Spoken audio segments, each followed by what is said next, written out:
Doings of Doyle is sponsored by Belanger Books, home of the best Sherlock Holmes anthologies featuring today's top Sherlockian authors. Belanger Books is the only authorised publisher of Solar Ponds mysteries, continuing the Sherlock Holmes legacy into the 21st century. Visit them today at belangerbooks.com.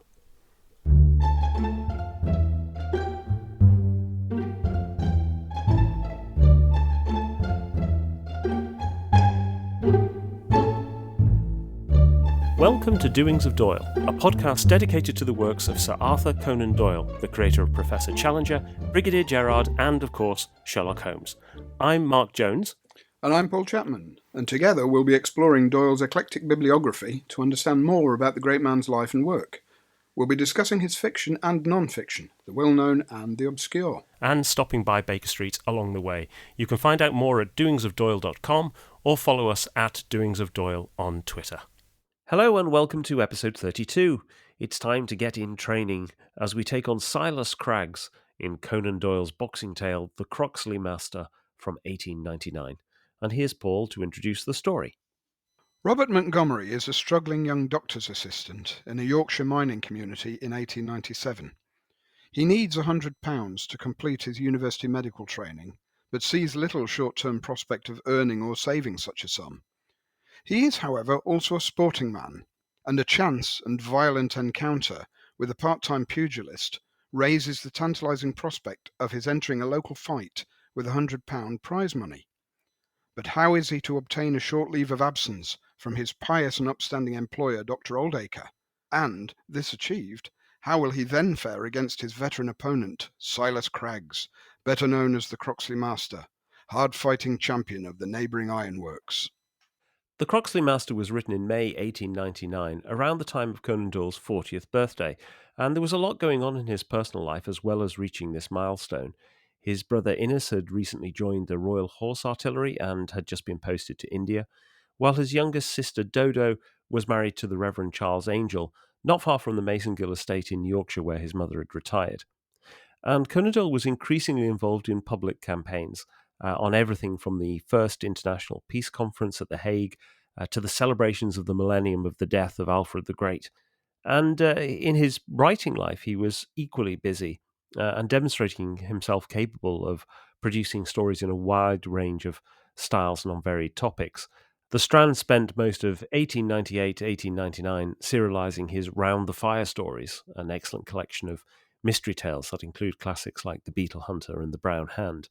His play Halves, which was based on a story by James Payn, was first performed in spring 1899, and his domestic romance, a duet with an occasional chorus, was published in March, to somewhat mixed reviews, mostly from a single individual, Dr. William Robertson Nichol, the editor of The Bookman, who criticised the work several times under different pen names, much to Conan Doyle's annoyance. And Sherlock Holmes was once again in Conan Doyle's mind. This time it wasn't a new story, it was the play written by William Gillette. Conan Doyle had granted the rights to Charles Frohman, the American theatre impresario, the previous year, and Gillette had written a first draft for Frohman, which unfortunately went up in flames in a hotel fire in San Francisco in November 1898.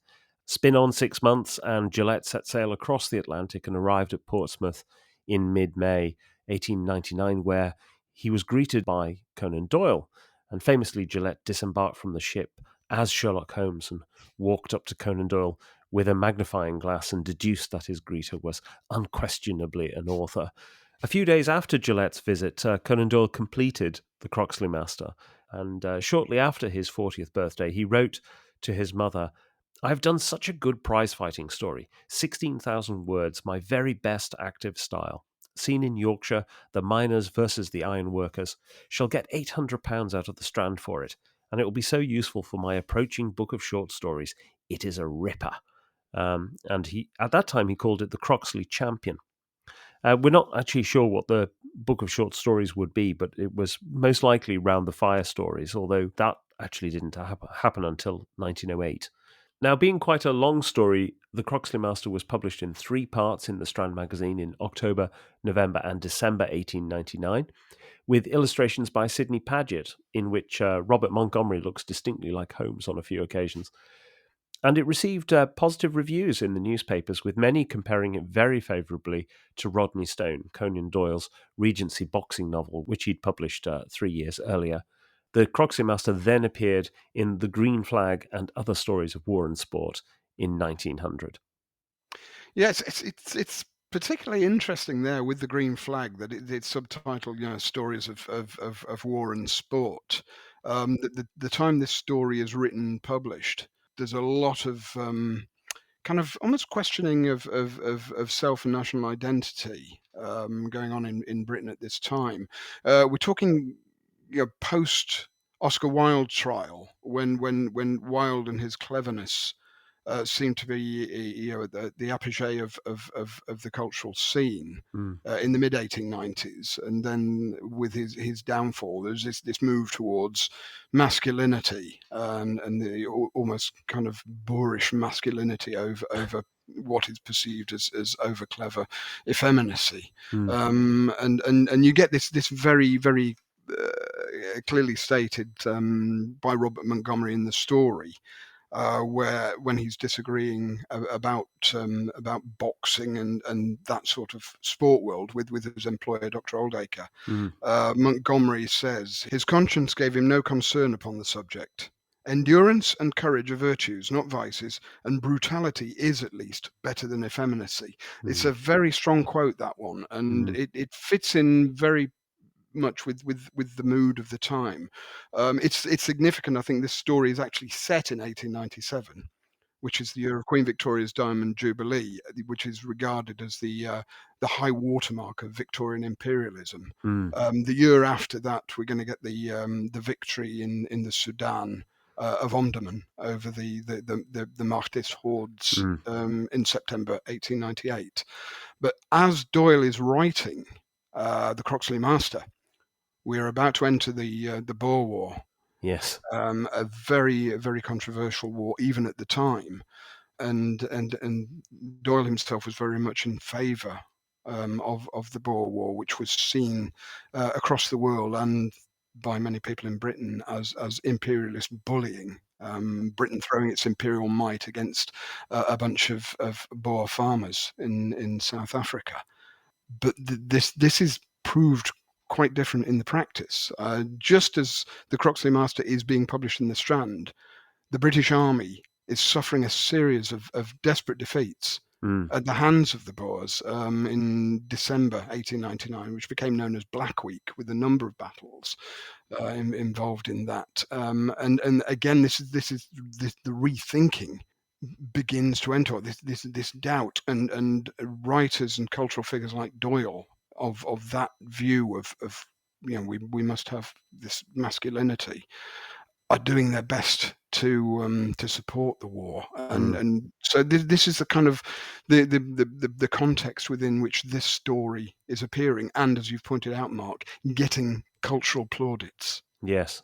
Yeah, and it's interesting you raise that quote from Robert Montgomery, because Conan Doyle himself makes almost exactly the same statement in Memories and Adventures. When he talks about boxing, he says, "I have never concealed my opinion that the old prize ring was an excellent thing from a national point of view, exactly as glove fighting is now. Better that our sports should be a little too rough than that we should run a risk of effeminacy," which is, Mm. almost paraphrasing what you have Mm. there with Montgomery.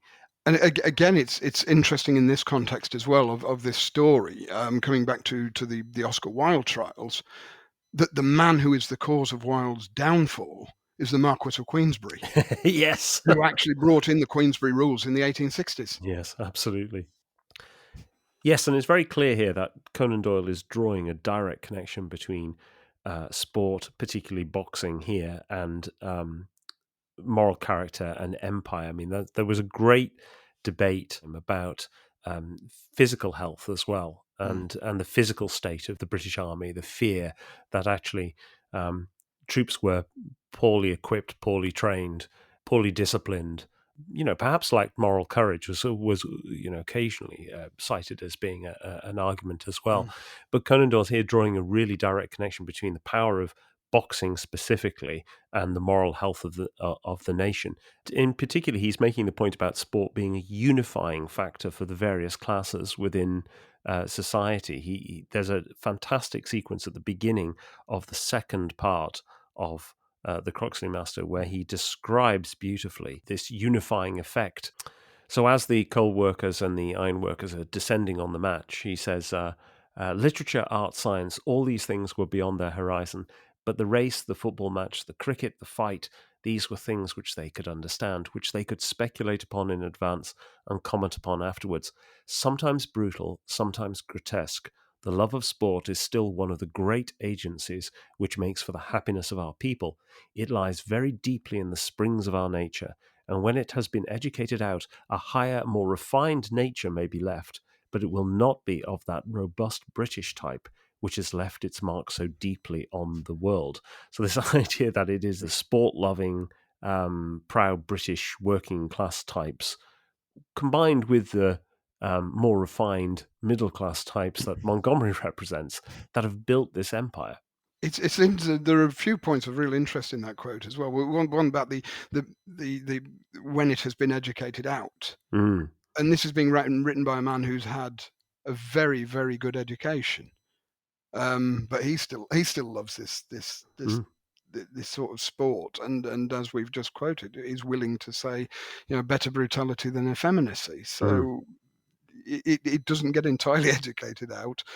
The other thing as well in that quote is where he uses the word "our," the happiness of our people. Yeah. It lies very deeply in the springs of our nature.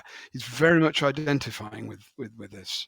Yes. Yeah, there are a couple of occasions where he drops out of the narrator's voice into his own Mm. in this story. It's really quite marked, and that's probably the best example of it, I think. The other thing as well, coming back to one of the points we're making earlier about the worry of the condition of British soldiers, is following this string of defeats in December 1899, January 1900. I mean, January 1900 have one of the worst defeats with the Battle of Spion-Kop, where the British soldiers are literally just cut down by Yeah, marksmen. They have to replace these casualties, yeah. and so they're getting volunteers, and the medical condition of these volunteers just isn't good enough. Mm. And Conan Doyle will certainly have picked up on this as a doctor, and of course he went out to the war later on as a volunteer doctor himself, which we'll obviously cover in a later podcast. Mm. But it's very interesting in the context of this story in the beginning of the Boer War. Yeah. And when Conan Doyle comes back from the Boer War, he campaigns enormously for army reform, and also proposes a whole series of health measures, Mm, including compulsory vaccination is one of the things that he promotes, or somewhat topically. But there, academics like Douglas Kerr, Catherine Wynne have pointed out that there is a narrative emerging around bodily degeneration, which perhaps represents this anxiety of mm, impending imperial decline. There's also another thing that happens at the same time, which is addressing the same problem but in reverse, which is this fascination with physical fitness and the idea of the idealized male body. And this plays out actually in the pages of the Strand directly through features about a strongman, a circus strongman called Eugene Sandow, who had been employed by Ziegfeld and shot to fame with a whole series of fitness regimes and books and bodybuilding competitions. And Conan Doyle promoted Sandow's work very heavily in the immediate post-Boer War era, often with implicit, if not actually sometimes explicit statements about how physical improvement could lead to improvement of the empire's fortunes. And you get these allusions back to antiquity within the Croxley Master as well. Robert Montgomery is described as being like a Greek statue, whereas Silas Craggs is a deformed Hercules. So you get this mm, very strange mixture of sort of idolizing of the sort of fetishizing of the male body at the same time as these fears of bodily degeneration. mm. Angus Wilson described this as the 1890s as the naughty 90s, as a period in which the quote old unregenerate manliness of the Regency resurfaced.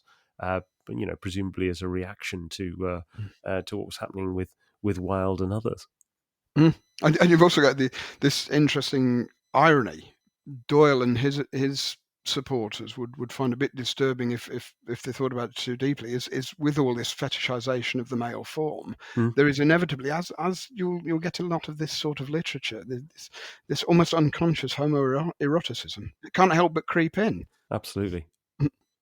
But we might also want to be a bit circumspect about this argument that boxing literature reappears in reaction to a sense of imperial decline, because uh, there isn't a huge amount of evidence of a great resurgence of boxing literature in the UK, and there is quite a lot in the US. And in fact, there was a notable work by John Boyle O'Reilly, an Irish newspaperman in Boston, who wrote a history of boxing called Ethics of Boxing and Manly Sport, which came out in 1888. And that was reflecting a general growth and interest in both the sport of boxing and in boxing literature in the US at around the same time that the Croxley Master and other stories are being written.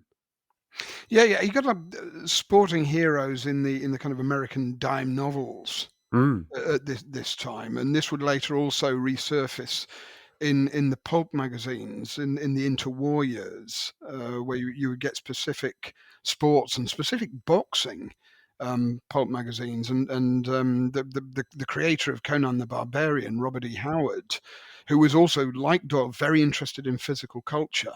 mm, He wrote a series of boxing stories, which were later collected as the Iron Man and Other Tales of the Ring. mm. So American readers are very interested in the sport of boxing, and it's of particular interest with the Croxley Master that in 1907 McClure and Phillips brought out an edition of the Croxley Master as a book, Mm.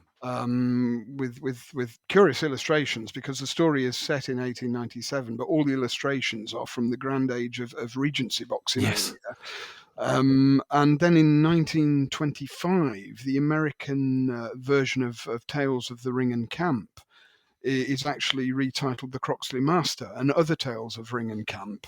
And it has this wonderful dust jacket with a red background and two Yes. boxers silhouetted. Yeah.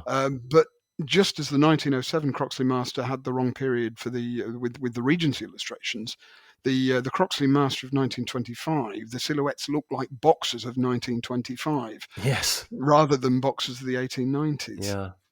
It's funny you should mention about the pulp novels as well. I mean, it Mm. gets me thinking about the fact that there are quite a large number of writers who we probably class as being toxic masculinity now, Yes. who Mm, Dashiell Hammett, Norman Mailer, Ernest Hemingway, mm. all themselves, interested in boxing. And the only other person I could think of who actually engaged in boxing around the sort of 1890s is George Bernard Shaw, of all people, Mm, who wrote a novel, Cashel Byron's Profession, in 1882, which he later claimed was meant to put people off boxing, but he seems to have quite enjoyed boxing in the writing of it, and also spoke to a number of heavyweight boxers. Interesting that he uses the name Byron there, because of Yeah. course Lord Byron was well known for his love of pugilism, and he'd actually trained with one of the great fighters of the time, Gentleman John Jackson. Mm. The one thing that really does come through in the Croxley Master is Conan Doyle's absolute adoration of the sport of boxing. And it's not just that quote earlier, but his personal interest in the sport and the fact that he participated as well. We know that one of Conan Doyle's earliest recollections was having sort of running fights in the streets of Edinburgh, Mm. as Owen Dudley Edwards has frequently referenced as being a sort of formative influence. But one of the first incidents he recollects is his time aboard the SS Hope as a surgeon, where he sparred with Jack Lamb, the steward, and this immediately earned him the respect of the crew. When he was a doctor in Southsea, one of his earliest encounters was to intercede to stop a drunk beating his wife, and I think that the chap came off the worse for wear from that Mm. encounter.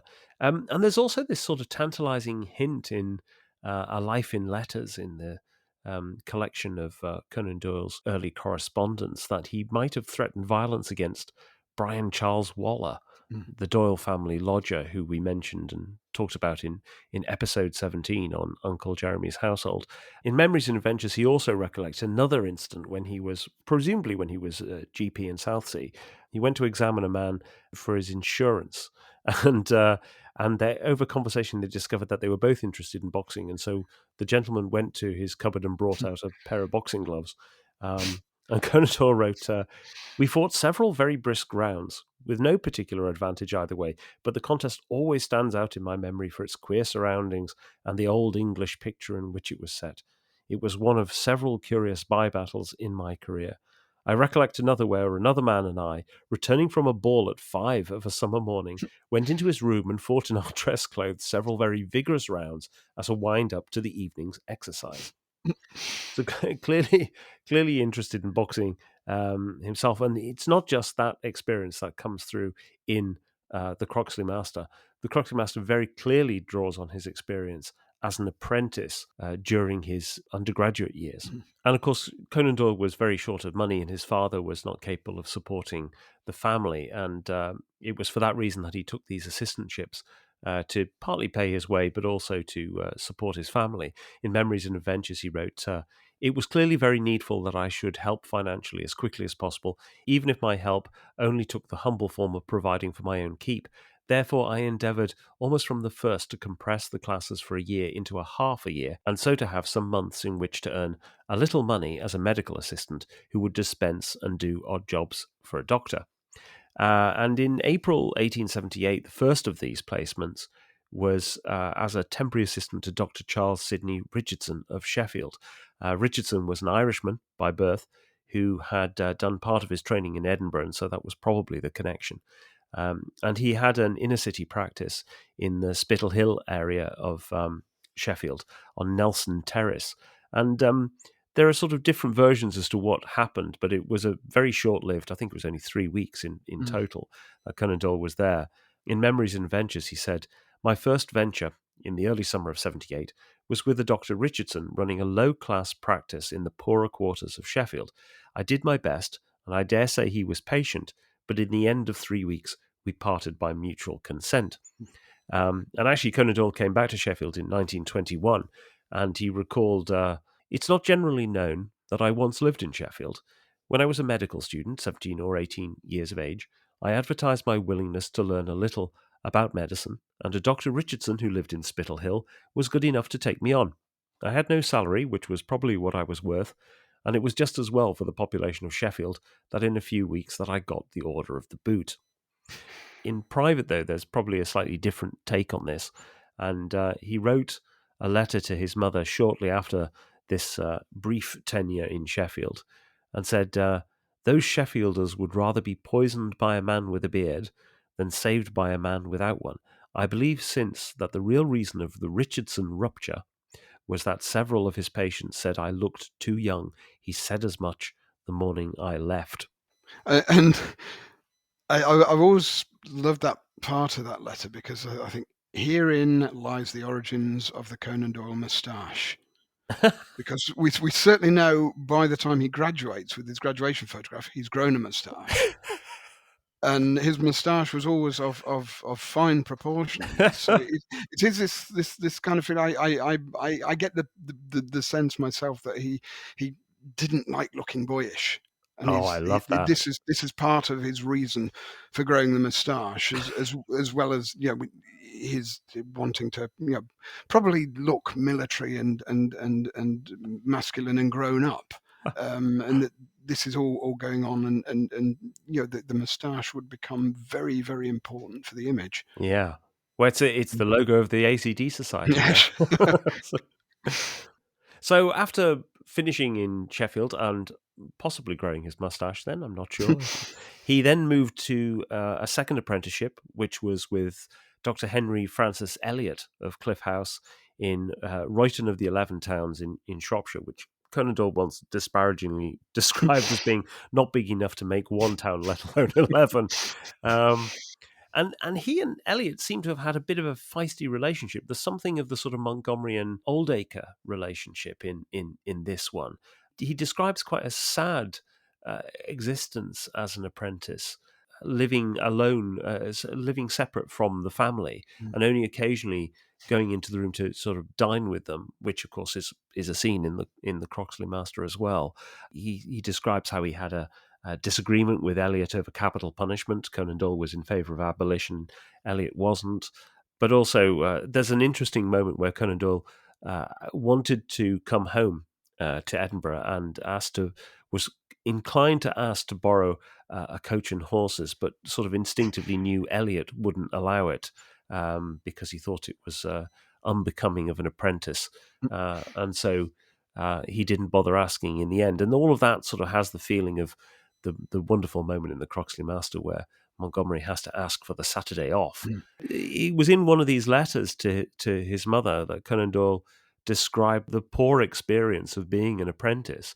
He said, "I vow and declare that the medical assistant is the most ill-used, underpaid, hard-worked fellow in the world. He does, as a rule, the work of a footman for the wages of a cook, that is, the best of them do, and though not acknowledged as a gentleman or treated as one, he must keep up the appearance of one under pain of instant dismissal. Many men, you must remember, remain assistants all their lives. Good heavens, what a life!" Mm. And of course, this whole business of keeping up your appearance as a gentleman is critically important to Oldacre, who Mm. objects both to Montgomery coming back from his excursion, his day off, with a black eye, Mm. but also the fact that he doesn't attend church. Yeah, this I feel certainly reflects something of Doyle's own experience. I mean, when Montgomery's talking about Oldacre, he says almost resentfully, he had prospered exceedingly by the support of the local church interest, Hmm. and the rule of his life was never, by word or action, to run a risk of offending the sentiment which had made him. Yeah. And it's very, very pointed, and I feel that this also is a reference to another of Conan Doyle's own youthful experiences. When he graduated, he had it made clear to him that if he used the connections of his well-connected Catholic relatives, he would be able Hmm. to find work as a doctor through that. And he refused on several grounds. One, because he'd lost his Catholic faith at that point Hmm. and felt it would be totally hypocritical for him to use Catholic connections to find himself work. But also that kind of the strong-willed side of Doyle, the self-made man, the man, I will make my own way in the world, Hmm. Hmm. comes out very strongly in his own life. And this is very much the thinking of Montgomery as well. And Montgomery obviously looks down on Oldacre because he sees him as a yes man. Yeah, that's right. And I think also all this experience of being an apprentice comes up again in the Stark Munro letters. And in chapter 5 of Stark Munro, the protagonist is placed with Dr. Horton of Merton on the Moors in Yorkshire. He answers an advertisement which reads, qualified assistant, wanted at once in a large country and colliery practice, thorough knowledge of obstetrics and dispensing indispensable, ride and drive, £70 a year, apply Dr. Horton, Merton on the Moors, Yorkshire. And this is very much a similar kind of setting to the one that we get in the Croxley Master. In fact, there's a wonderful description at the beginning. It recounts the sort of scarred landscape that he is passing through, and he muses on what impact this has on the local populace.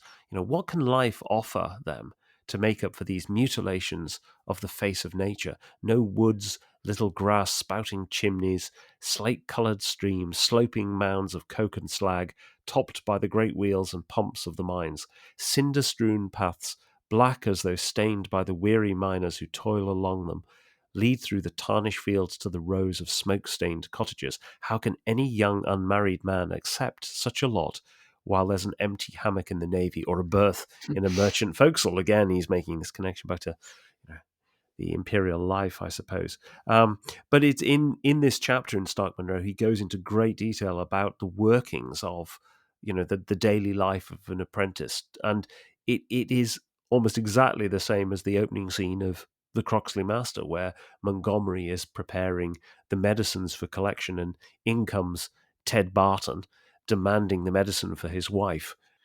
Yeah, and this expression of the scarred landscape is again mentioned in the Croxley Master itself, when Montgomery is on his way to the fight. Mm. The road led away from Croxley between curving green hills, gashed and polluted by the searches for coal and iron. The whole country had been gutted, and vast piles of refuse and mountains of slag suggested the mighty chambers which the labour of man had burrowed beneath. Mm. So again, this imagery is called up again, Mm. and there's a further reflection of this years later. In the Valley of Fear, Mm. published in 1915, where the description of the train ride to the Vermissa Valley is seen through the windows. You get this view. Through the growing gloom there pulsed the red glow of the furnaces on the sides of the hills. Great heaps of slag and dumps of cinders loomed up on each side, with the high shafts of the collieries towering above them. Huddled groups of mean wooden houses, the windows of which were beginning to outline themselves in light, were scattered here and there along the line, and the frequent halting places were crowded with the swarthy inhabitants.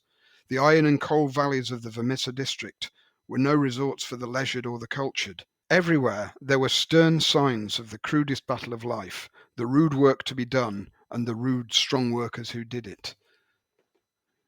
So these landscapes had obviously made an impact, and, Mm. and it's interesting that the Valley of Fear is set in America, but you've still got this imaginary landscape he's called up. Yes. I've no doubt is also based on his own experiences in the North and the Midlands of England. Yeah, you could just Um, take the wooden houses out and replace them with brick houses, and it would be the same landscape.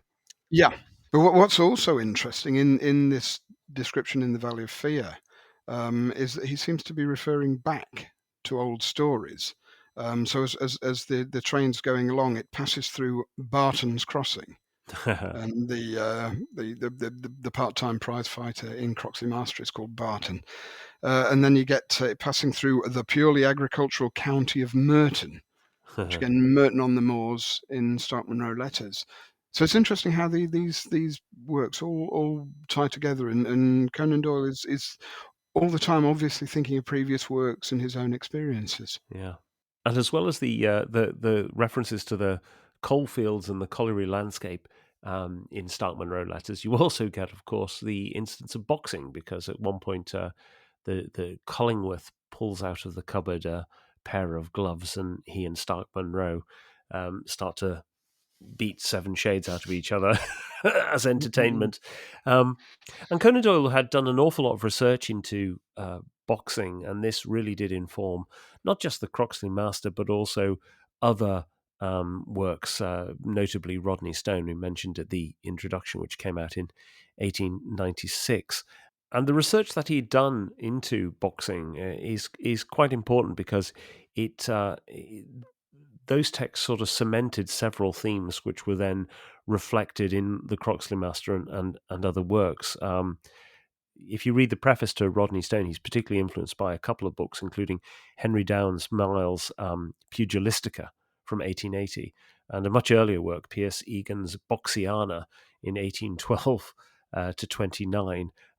Both of those book titles should give you an immediate sense of how much they're drawing the connection between boxing and antiquity. But Catherine Wynne, in particular, has done some good work to sort of show the relationship between these works and the cementing of boxing as part of the lifeblood of the nation. In Egan's work, and also another one, Dowling's Fistiana, back in 1840, there's talks about the natural fighting force of the ancient Britons, which takes us back to the time of Alfred the Great, who, of course, as I mentioned at the beginning, was celebrating 1,000 years of Alfred the Great's death. But in addition to this idea of boxing being part of the lifeblood of the nation, there was also this idea that boxing was a great signifier of honourable behaviour.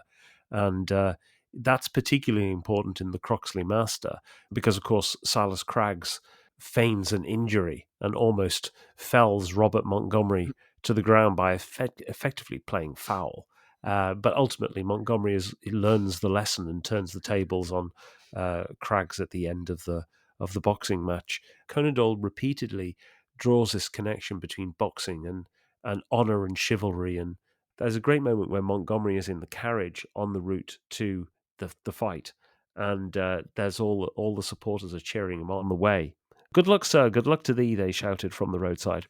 He felt that it was like some unromantic knight riding down to sordid lists, but there was something of chivalry in it all the same. He fought for others as well as for himself. He might fail from want of skill or strength, but deep in his sombre soul he vowed that it should never be for want of heart. And later on, there's a reference to boxing being the sport of humble heroes. Um, so this idea of sort of boxing as a signifier of honourable behaviour, this comes out of these same works by the likes of Egan and Miles. And the other thing that comes out of these works of boxing history is the idolizing of the amateur sportsman. And Conan Doyle, of course, very much brings this into the Croxley Master. There is a point about Silas Craggs being a professional sports person versus Montgomery, who is a much more capable all-rounder. And several times Conan Doyle makes reference to the all-rounder being the pinnacle. Probably the best example of the all-rounder in all of Conan Doyle's literature is Lord John Roxton. And when Malone, I think it is, meets him in The Lost World, he describes Roxton's rooms and says, amid these varied ornaments, there were scattered the trophies which brought back strongly to my recollection the fact that Lord John Roxton was one of the great all-round sportsmen and athletes of his day. A dark blue oar, crossed with a cherry-pink one above his mantelpiece, spoke of the old Oxonian and Leander man, while the foils and boxing gloves above and below them were the tools of a man who had won supremacy with each. But probably the story that most epitomizes the sort of messages that come out of boxing history is Rodney Stone, where there is a very direct connection between boxing and national character and national strength, in that Rodney Stone narrates the whole piece from the mid 19th century, having had a very successful career in the Navy, which included his attendance and participation in Trafalgar. Yeah, and I mean, one of the other points at which this amateur v professional status is really made in the Croxley Master is that there's one point where Montgomery is told that if he wins the fight and once he accepts the prize money, he's a pro. Mm. And he basically replies, "Don't worry, this is the only fight that I'm going to take part in of this kind. I'm only doing it for the prize money, and then I'm retiring Mm. straight away." And there's this whole the history of boxing as well, which Conan Doyle to me seems a bit ambiguous about is this changeover. And when you talk about the mid 19th century and Rodney Stone looking back on, Mm. this is the time when boxing is changing from the prize fighter Yeah. and the very brutal bare knuckle fighting of the particularly the Regency era, um, turns into in the 1860s, as mentioned before, the Queensberry rules come in and gloves are worn and there's very much there's a lot of point being made of this in the Yes. Croxley Master, that this is a fight which is it's on the borderlines of legality, but it is legal. Yes. There's a police inspector watching it, but he's not trying to stop it. Gloves are being worn. Queensberry rules are being observed. So this is a very different sort of fighting from that in Rodney Stone. But there is this sense that the crowds are the same sort of people who would go to see a prize fight, and the fact that Montgomery is offered a bare knuckle fight He is at the end. by Craggs at the end Yeah, shows that rematch. the old ways are still going on. Yeah, there's much more. I think it's much more raw, isn't it? I mean, Yeah. and even though you've got a London referee who comes Mm. up, who incidentally is called Stapleton, and that's a name you're going to get reused in about a year's time. Um, but the Croxley Master is just one of many works, and we'll no doubt cover more of them in the podcast at times. But he writes extensively about boxing. But it's really fascinating to think, why does he write about boxing in this? so much because he doesn't write of other sports in quite the same detail. No, I mean, it is interesting that for somebody who actually was a bit of an amateur all rounder himself in his own way. The first goalie of what would become Portsmouth Football Club, for instance, and obviously well known for his love of cricket. Cricket comes across as his main game in Mm, life. But he only ever wrote one cricketing story, the story of Spadeek's Dropper, which is written in 1928, so it's yeah. right at the end of his career, nearly right at the end of his life. Mm, But boxing, you've got boxing in Rodney Stone, the Croxley Master, How the King Held the Brigadier in England, the Bully of Brocas Court, which is probably the only mix of boxing and the ghost story in English literature. The End of Devil Hawker, and probably most famously the Solitary Cyclist, where Holmes has his fight in the pub with the odious Mr. Woodley, where Holmes takes something of a beating, but Woodley goes home in a cart, which again probably mm. reflects Conan Doyle's own childhood experience of his fighting with Eddie Tulloch in Edinburgh, where look at the state of you, Arthur. Yeah, but you want to see the state of Eddie Tulloch. Yeah. It's very much that sort of thing, And like Conan Doyle, Holmes's boxing pedigree goes back to his undergraduate days. We know in the Adventure of the Glorious Scott that he says, bar fencing and boxing, I had few athletic tastes. And by the time we get to a study in Scarlet, Watson is able to write his famous list of Sherlock Holmes, his limits, which has at number 11 is an expert single stick player, boxer, and swordsman. And then in the second Sherlock Holmes stories, The Sign of the Four, we've discovered that, of course, Holmes knows McMurdo, who is Thaddeus Sholto's general factotum. And there's a wonderful moment where McMurdo only recognizes Holmes as soon as he puts his fists up. well, I was just wondering there where you were talking about Watson's list of Holmes' limits.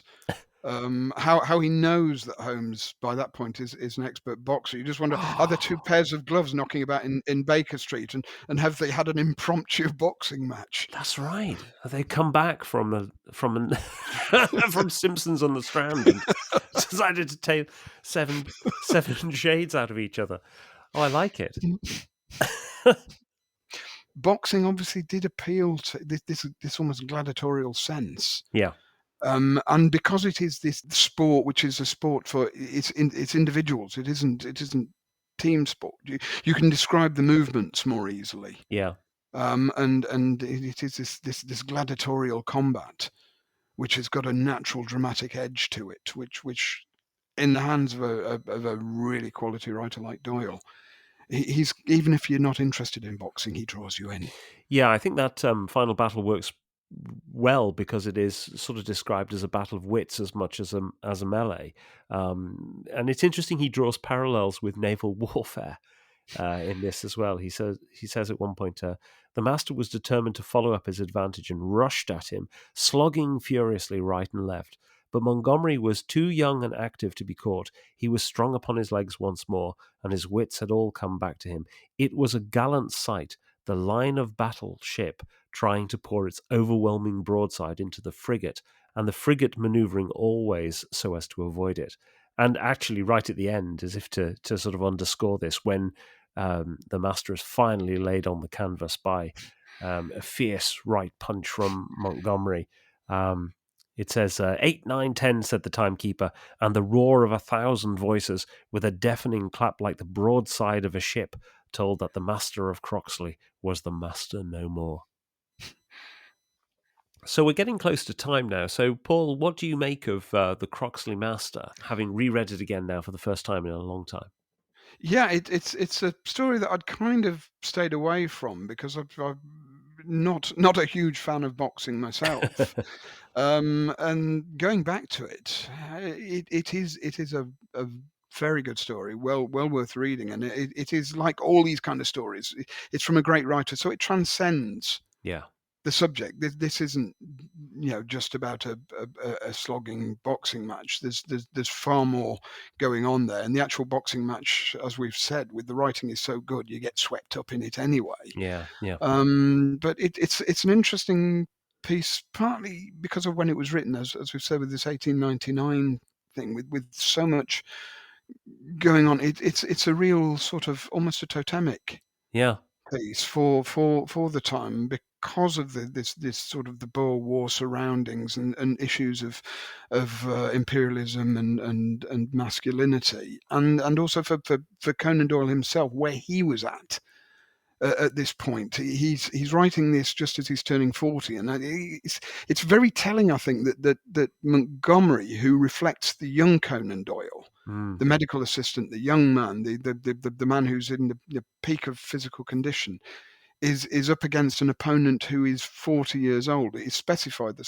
Silas Craggs is yes, 40 years old, which is exactly the age Conan Doyle is turning. Is it Conan Doyle reflecting upon his own state, where he is at physically, where he is at in terms of his yeah, career? Because Silas Craggs is a man who's still a formidable figure within his field, but is he on the way out, or are his powers waning? So I think all this kind of background material can be woven into a reading of it, and it's a fascinating story, and I would most certainly recommend it. yeah. I absolutely would recommend it as well. I mean, if purely from the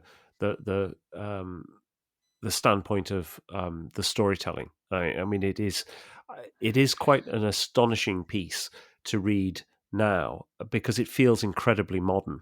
And in fact, it was adapted for television in 1967 by John Hawksworth, better known as the developer of the Sherlock Holmes series for Granada, when he wrote the most of the episodes of a 13-part series adapting Conan Doyle's non-Sherlockian works for the BBC, and the second episode was the Croxley Master.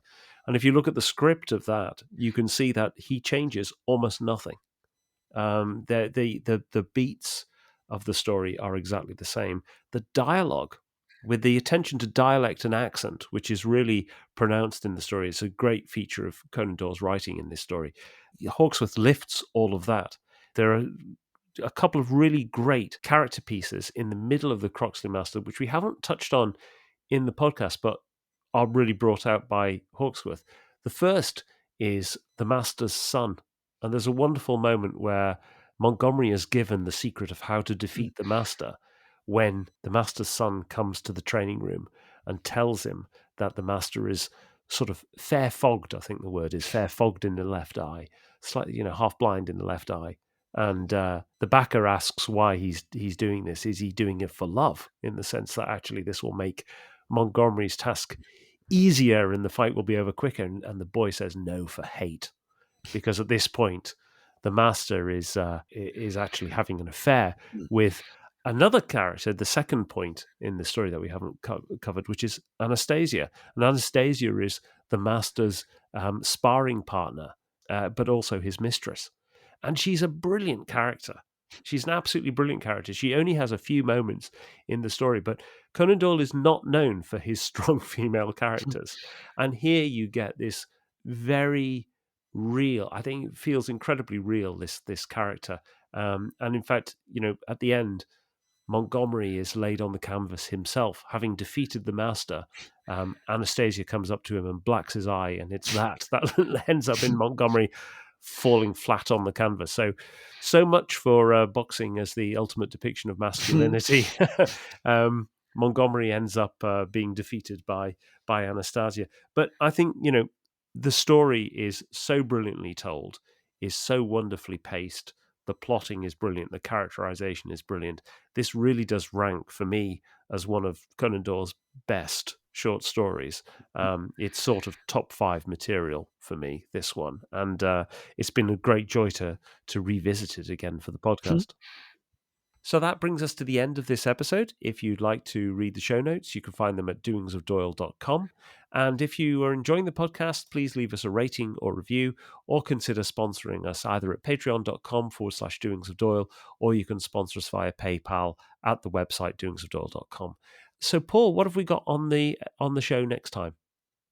Next time is another one of our interview shows, and our guest this time will be Martin Edwards, who is the renowned crime writer and has just published The Life of Crime, an absolutely monumental study of crime and detective fiction. So we will be meeting up with him and discussing Conan Doyle and his role in crime and detective fiction, and probably the wider sphere. Brilliant, and it'll be great to talk to Martin about all things Conan Doyle and detective fiction. So until then, it's goodbye from me. And goodbye from me. Goodbye.